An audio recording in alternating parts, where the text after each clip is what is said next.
back. This is Seki's Get to Know, and today we have Dean or DTA. If you want to introduce yourself. Hello, my name is Dean, also known as DTA. I'm a producer, songwriter, and artist. I make music. Um, yeah. What does DTA mean? It's kind of a secret. I don't really have a specific meaning for it. It's just something I came up with and like something I stuck with. So when did you kind of start like taking interest in music production and like kind of interested you about that? So as a kid, I grew up listening to a lot of classic rock, a lot of pop. My parents had that playing all the time. And then around 12 years old, my dad bought me a guitar. And I started lessons about a year later. And those lessons really helped me start gathering inspiration and ideas and like little melodies here and there. And I was really introduced to producing through my high school class. That's when I got introduced by my teacher to Logic Pro, and that's when I started taking things a little more serious. I was like, hey, this is actually pretty fun. Um, so I started to make beats and little things for fun. Um, and then I started taking it even more seriously when I started practicing songwriting. And through learning a lot of new production techniques and getting a new microphone, I was able to um, really start doing the whole thing, a whole package.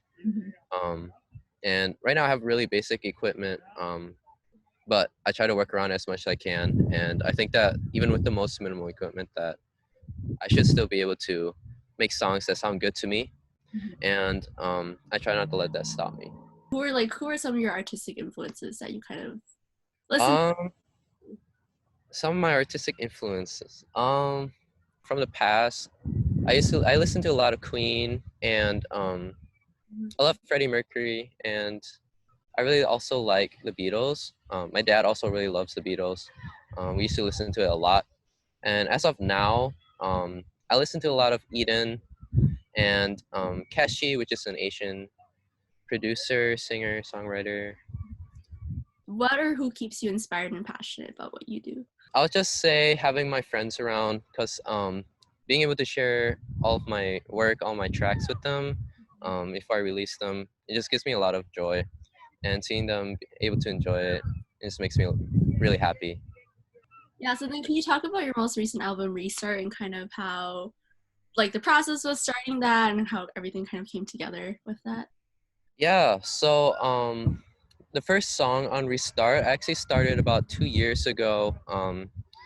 It's based off my experiences when I was a teenager, just like not being able to really go out and explore as much as I would. Um, the songs that came after, I wrote a little bit later. Um, and they're just like life experiences that everyone goes through, and um, I was just thinking that people could relate to it and have jam along to it. Yeah, I listened to a lot of the tracks and I like compend music artists because y'all are so talented. Thanks. As a like person of color, like what does art and music mean to you and how do you kind of merge your identity Um, and craft?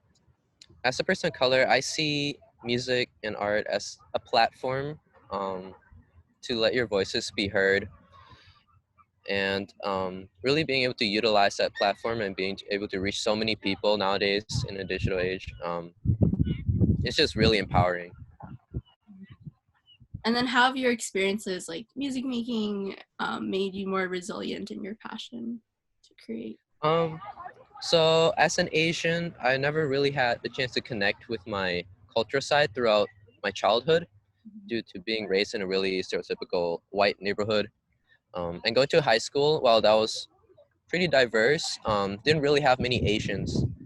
So I never had any of that connection until I came to college.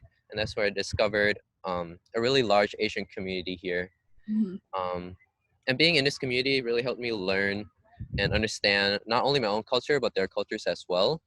And I began to listen to more Asian artists, which I began drawing inspiration from, such as Keshi. and other Asian American people. Mhm. Um, and being immersed with other Asians, it really helped me appreciate my background and helped me to be proud of who I was as a person and helped me grow and develop as a person. So then what advice would you give to other people of color, like other Asian American budding songwriters who want to kind of pursue music? I'll say just keep going. Just keep putting stuff out. If it's good, if it's bad, just keep putting stuff out as long as it's out there. Make yourself heard and really utilize all the platforms and opportunities that you can get.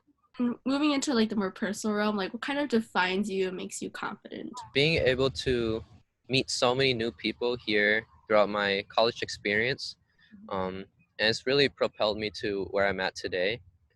Um, and then something that makes me confident is like being able to participate in so many opportunities here, and being able to show to myself that I can help make a difference in this community. Then what's something you had to realize about yourself in order to grow? I had really overprotective parents growing up, so much to the point where they didn't really allow me to do anything throughout high school. And it became a routine for me to just go to school, come back, sleep, wake up, go back to school, and repeating that every day. And because of that, I used to care too much about what other people thought about me. Mhm. And that really held me back because I would refuse to do things or to go out of habit. And even once I gained like some degree of freedom from my parents, and to overcome that, I ultimately realized that nobody really cares about that part. And it's all about just getting yourself out there, taking steps to really gain that life experience and living your life to the fullest. Mhm. Um, and I've been much happier because of this mindset. And it's helped me grow as a person because I was constantly meeting new people, taking new chances, and really getting myself out there. So Gemini is my upcoming EP coming out on Friday, June 19th. And it's a 2-track EP, just some summer songs that I wrote when I had some free time here in quarantine. And then Downtime Collective is a media channel that I started with one of the people I'm closest to. His name's Tyler Vongfachan. Um, and it's really just to expand into my creative outlets and try out new things. Mhm. We plan to shoot videos and photos for clients and use that experience to create pieces of media that have a voice not to just our community, but also the whole world. Well, thank you so much, Dean, for taking time out of your day. I know Of this is course. a big interview, but I'm really glad that we get to learn more about you, and I feel like the community will be able to kind of understand your music realm a little bit more. Yes, thank you so much for having me.